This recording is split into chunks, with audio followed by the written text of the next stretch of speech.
మీకు ఏ collection agent నుంచి అయినా సుమారుగా 2-3 కాల్స్, పూటకు ఒక 2 కాల్స్, ఒక కాల్ వస్తే it is okay, it is accepted.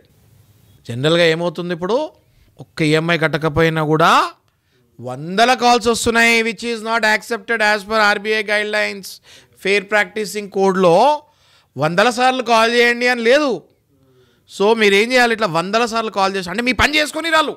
మీరు ఆఫీస్లో ఉన్న ఫోన్ రింగ్ అవుతూనే ఉంటుంది, మీరు డ్రైవింగ్లో ఉన్న ఫోన్ రింగ్ అవుతూనే ఉంటుంది, మీరు మీటింగ్లో ఉన్న ఫోన్ రింగ్, మీరు తింటున్నా, మీరు బాత్రూంలో ఉన్న ఫోన్ రింగ్ అవుతూనే ఉంటుంది.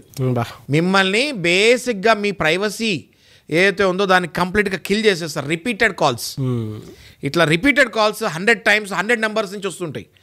కాల్ సెంటర్లో ఆ నెంబర్ వేసేసి వదిలేస్తారన్నమాట. ఇట్లా ఇట్లా మనం కట్ చేయగానే 1 సెకండ్లో మళ్ళీ కాల్ వచ్చేస్తుంటుంది. కట్ చేయగానే మళ్ళీ 1 సెకండ్లో కాల్ వచ్చేస్తుంటుంది. ఇది చాలామంది దీనికి బీపీ వచ్చేసి డిప్రెషన్కి పోయి హార్ట్ స్ట్రోక్స్ వచ్చిన వాళ్ళు కూడా ఉన్నారు.